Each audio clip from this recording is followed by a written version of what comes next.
Nós estamos na Praça Carlos Alberto, que foi a praça onde eu nasci. Mais precisamente ali naquele outro edifício, que é a Ordem do Carmo. E por isso estava predestinado, a partir do momento que os meus pais escolheram que eu nascesse aqui neste local, estava predestinado esta minha ligação com o Futebol Clube do Porto. Nascendo aqui, obviamente, esta é a minha freguesia. Epá, eu acho que não há nenhum portista que possa ter uma melhor freguesia do que esta. Vitória do Porto. Vitória do Porto. Era o sítio ideal para se nascer e, portanto, a minha ligação ao clube é desde o primeiro momento.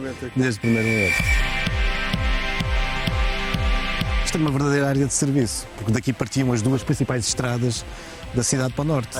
A Rua de Sulfeito era a estrada que ligava para a Póvoa, para a Vila do Conde, e a Rua dos Mártires da Liberdade era a estrada real, antes já romana, para Braga. Portanto, isto era uma verdadeira área de serviço e por isso estavam aqui os ferradores, não é? A tratar das viaturas. Carlos Alberto era para ser os ferradores? Era. Depois, com a homenagem ao rei Carlos Alberto, que viveu durante alguns dias naquele edifício, o Palacete de Balsemão, que na altura era um hotel do peixe, e o Carlos Alberto é um rei que vem exilado de Itália e vem gravemente doente. Ele vem mesmo para morrer, escolhe o Porto pela sua última morada e vai ficar aqui durante alguns dias e depois acaba por ir, a família aristocrática vai ceder-lhe a casa onde ele acaba por morrer, que é hoje o Museu Romântico, que tem um espaço dedicado ao Carlos Alberto. Mas depois a Câmara Municipal, em homenagem a esse rei que quis escolher a cidade como local última morada, acabou por rebatizar o Largo dos Ferradores com o Largo Carlos Alberto. Aquele edifício, exatamente, que tem um dragão, é verdade. Mais um predestinado. Exato, estava predestinado. Nasci na freguesia da Vitória, nasci numa daquelas janelas, portanto, voltada para um dragão. Portanto, tinha que ser. Eu vou contar a minha historinha quando era pequenino, pá, e me tornei sócio de Futebol Clube do Porto. Vamos meter o carro e vamos para os aliados.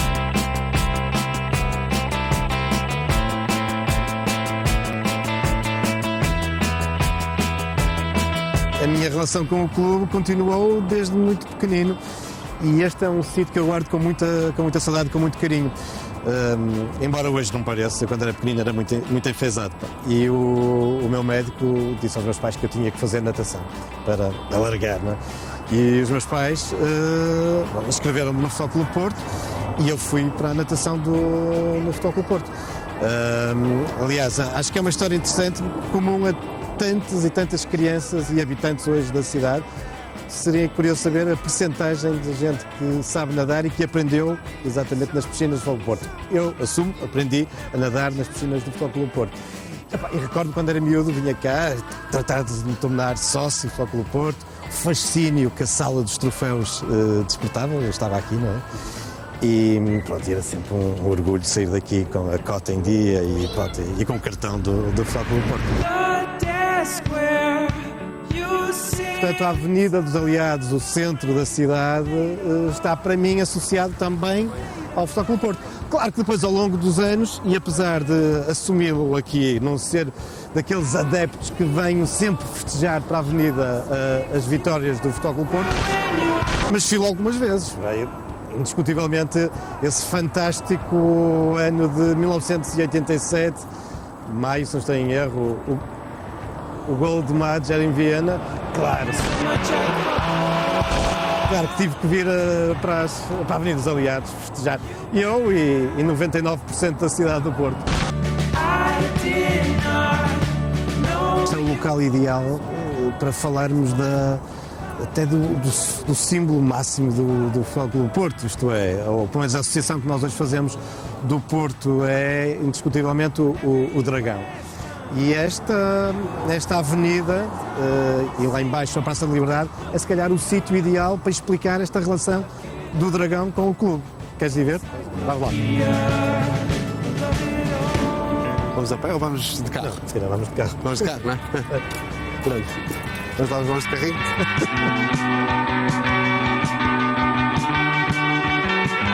Para percebermos então a associação do Dragão ao clube, este é o sítio ideal, porque tem tudo a ver com o Dom Pedro IV e com um acontecimento importantíssimo que ocorreu aqui na cidade há exatamente 180 anos atrás, entre 1832 e 1833.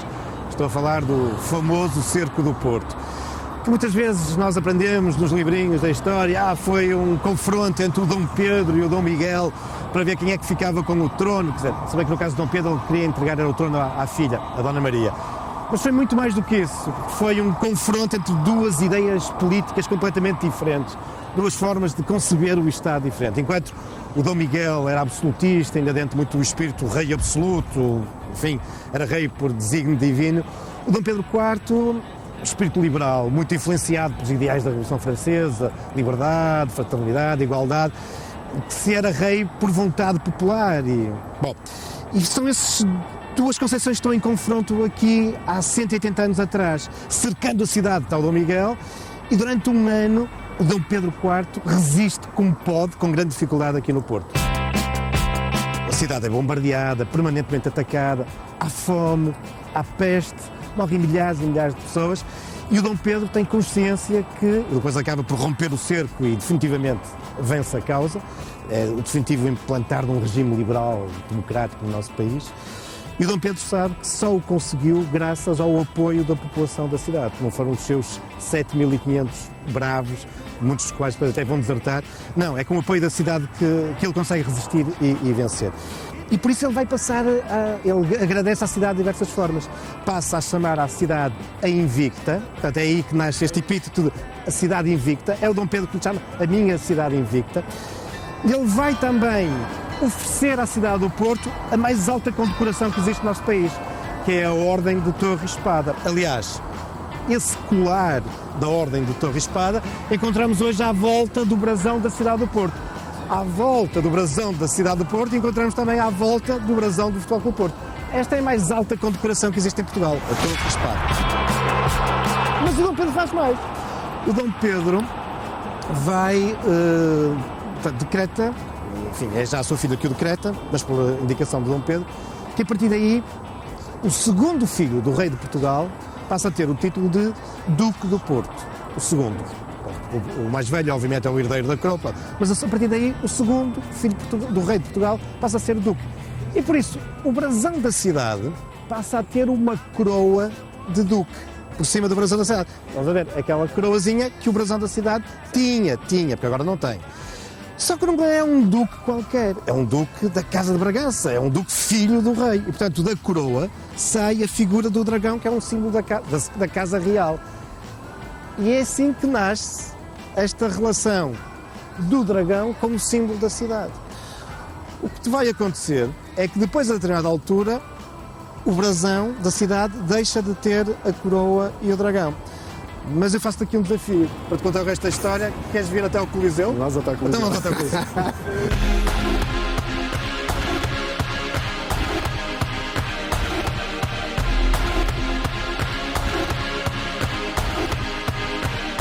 E cá estamos nós a chegar ao Coliseu. Uma sala fantástica. E pronto, já estamos aqui dentro do Coliseu. E esta é das mais bonitas representações do antigo brasão da cidade, que foi aqui colocado durante, obviamente, a construção do cinema. Se pode ver uma série de figuras que representam as várias atividades ligadas à cidade, o comércio, a indústria, enfim. Tudo rodeando o brasão que nós já tínhamos visto há pouco lá embaixo na estátua do Dom Pedro, onde, obviamente, temos a condecoração de Torre e Espada e, em cima de tudo, a coroa de onde sai o dragão. Agora, porque é que eu pedi para virmos aqui? Porque o Coliseu tem uma particularidade muito interessante, é que se é verdade que aqui nesta entrada tem este brasão, lá fora temos um outro brasão. O que é que acontece? Em 1940, o Salazar, o ditador Salazar, faz uma revisão, ou impõe uma revisão à heráldica, aos brasões dos concelhos do nosso país. E tudo o que cheirasse um pouco a liberalismo ou a monarquia, ele retirou. E por isso, no brasão da cidade do Porto, ele manda retirar a coroa e o dragão. E substitui por aquilo que depois agora podemos ver lá fora, que é os castelinhos. E, portanto, que é o brasão atual da cidade. E assim se explica porque é que hoje, quando olhamos para o brasão da cidade, ao contrário do que acontece quando olhamos para o emblema do Sol do Porto, porque é que hoje não temos lá o dragão. Vamos para até lá fora para ver isso? Vamos embora.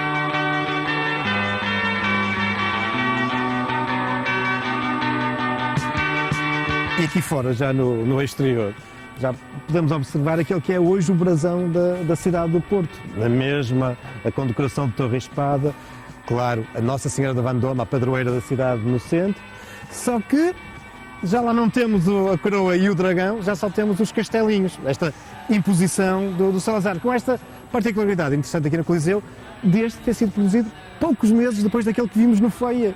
Só que entre um e outro medeia exatamente essa medida administrativa de alterar. Agora, o que é curioso é que isto foi imposto à Câmara Municipal e muitas instituições vão atrás da alteração, mas houve algumas instituições da cidade que de alguma forma resistiram a essa imposição.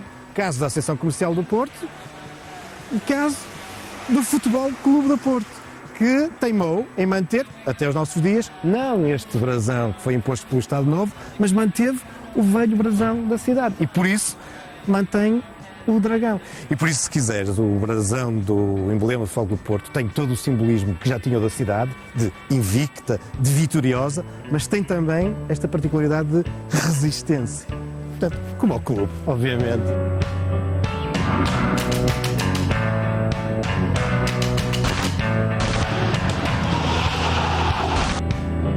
Era um dos grandes objetivos meus desta reportagem, ver-te sentado. Opa, e sentado é um privilégio, é um sonho estar sentado no meio de um estádio. Apesar do estádio estar como está. Isto era um estádio, para quem não sabe onde é que nós estamos.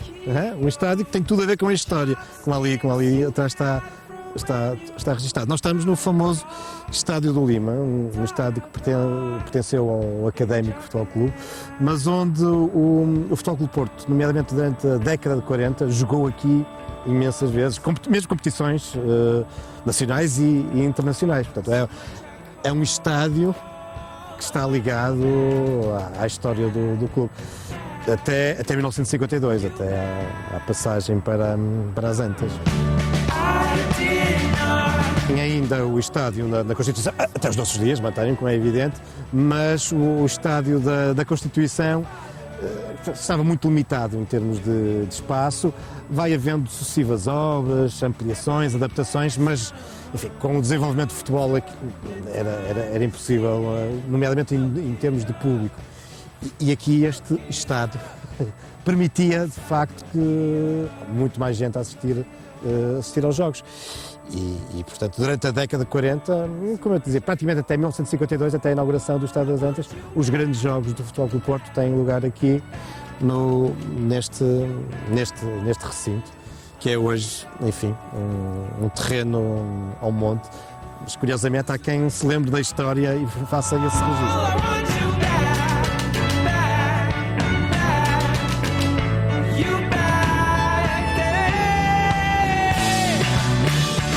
Está o dragão, esse símbolo de resistência, se quisermos, aqui num dos estádios históricos do Futebol Clube do Porto, no estádio da Constituição. Este estádio foi criado em 1913, mas nessa altura o emblema do Porto ainda não era este, com o brasão da cidade e com o dragão. Contam as velhas crónicas, foi alguns anos depois, em 1922, que um jogador do Porto, Simplício, é que vai congeminar este brasão, ou seja, colocar sobre a bola azul o brasão da cidade, onde, já agora, chamar mais um pormenorzinho, para aquele coração que passa muitas vezes despercebido. Há ali um coraçãozinho vermelho, mesmo no centro do símbolo, que é mais uma referência ao Dom Pedro, porque, como sabes, o Dom Pedro doou o seu coração à cidade do Porto, está na Igreja da Lapa. E o velho brasão da cidade tinha também esse coração que o Futebol Porto manteve, além do dragão. Mas este é de facto um estádio histórico e curiosamente... Um bocadinho, não é? Também faz um bocadinho a ligação ao teu desportismo. Ao meu percurso, pelo menos enfim, algumas das minhas paixões desportivas, porque se é verdade que eu nasci na Vitória, eu depois muito novo, com 2 anos, fui viver para Ramalde. E em Ramalde o desporto oficial é o hóquei em campo.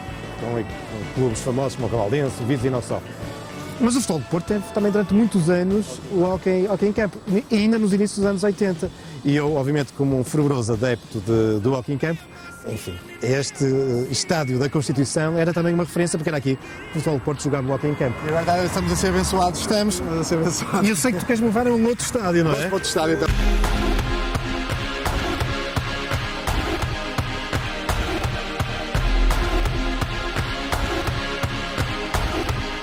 O homem da cultura também pode ser um homem de futebol. Há cá o estigma que cultura e futebol não jogam. Não é verdade.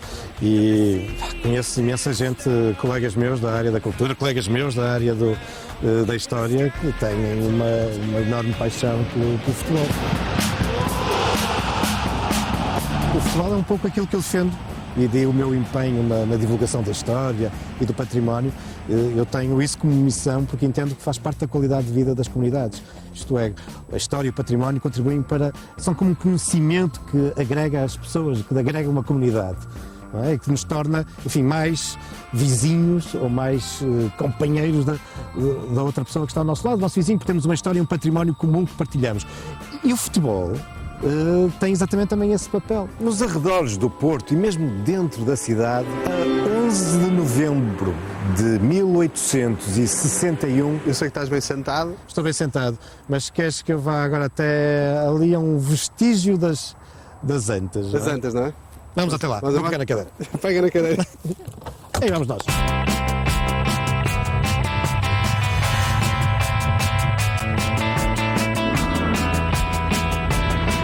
O Estado das Antas, obviamente, já não existe.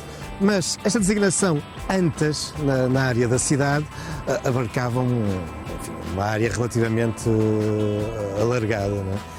E, apesar de já não termos o Estado das Antas, temos aqui este monumento que evoca esse passado pré-histórico da cidade, porque afinal Antas mais não é do que dólmenes, estas grandes construções em pedras construídas aqui na nossa região há cerca de 5.000 anos atrás, e que servia de monumentos funerários. Estamos perante as primeiras comunidades que se fixaram ao território.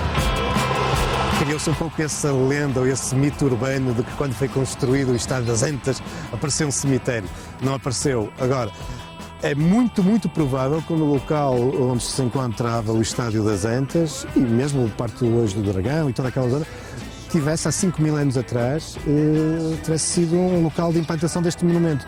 Porque estes monumentos implantavam-se geralmente em zonas planálticas, em zonas de portela, em zonas de passagem altas, porque eram esses locais que estas primeiras comunidades humanas que se fixaram ao território habitaram. E isso tem tudo a ver, se te reparares, com aquela zona onde nós, não é? É uma zona alta, planáltica e desce para todos os lados, portanto, numa zona de portela.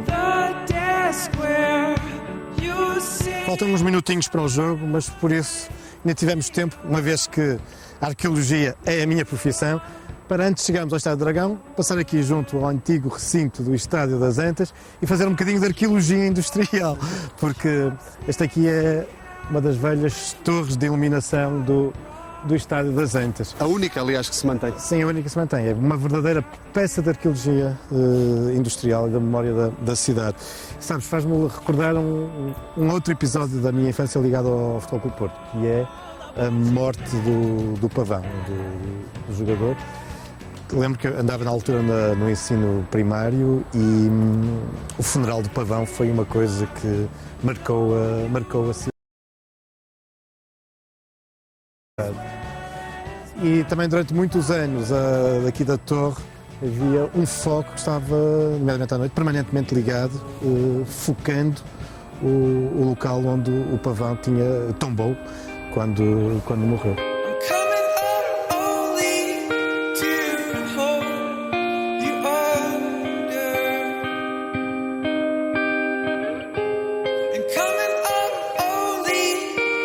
Gosto muito de ver os seus parecemos de canal, não é?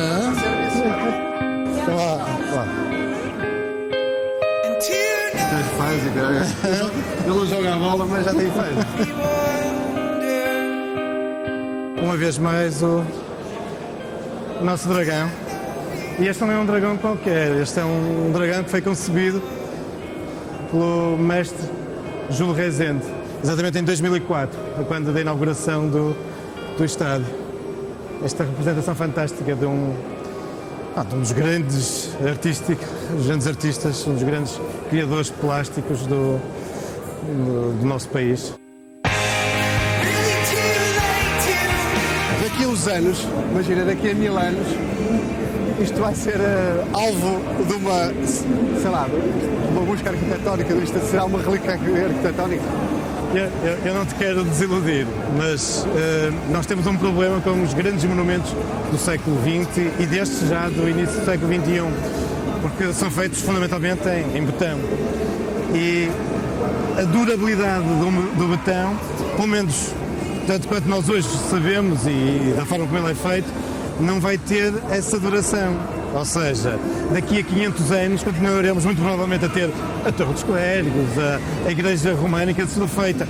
Quanto à Ponta Rábida, quanto à Casa da Música, ou mesmo aqui quanto ao Estádio do Dragão, temos dúvidas. Bom, vamos ter a esperança que, obviamente, a investigação, em termos de resistência dos materiais, permitam fazer intervenções que mantenham esses edifícios. Mas que os nossos conhecimentos atuais, enfim, é discutível que eles durem tanto tempo. Tens a noção que estás a torcer um bocadinho o coração dos esportistas? Não, eu estou aqui a dizer que vamos ter esperança e obviamente isto é válido para a Estátua da Liberdade em Nova Iorque. Portanto, imensos monumentos do século XX que vai ter que se arranjar uma solução e a engenharia, a conservação dos materiais, há de arranjar uma solução para isso e havemos que ter este estádio por muitos e bons anos.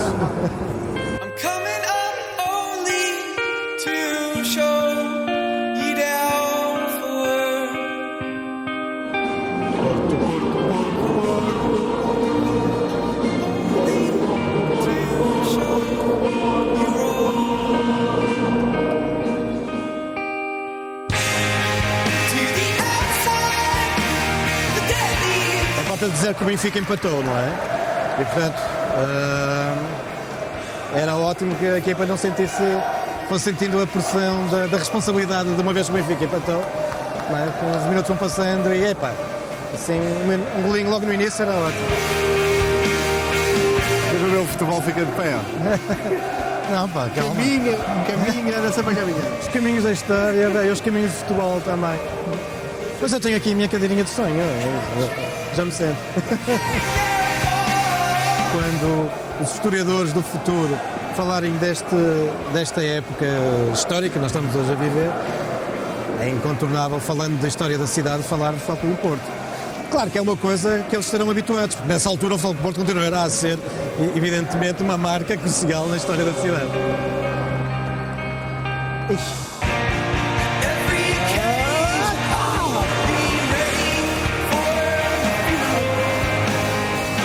E há paixão, não há ciência, de ciência do ponto de vista de... aqui é paixão, claramente.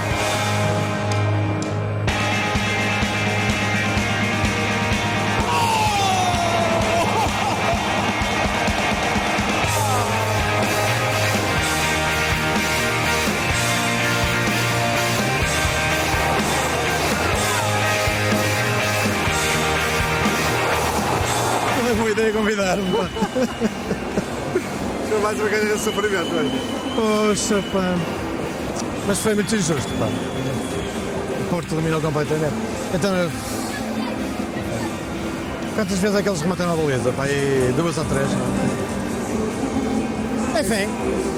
É também para manter o campeonato animado. Não é? É para manter a história do campeonato. É, para manter a história do campeonato.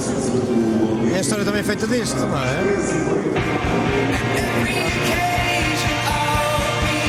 Portucala Sindicatus Virgens. Encontramos em Lessa da Palmeira, mais precisamente no lugar da Boa Nova. Conhecer a história leva-nos por vezes a pegar os mais surpreendentes e fabulosos caminhos.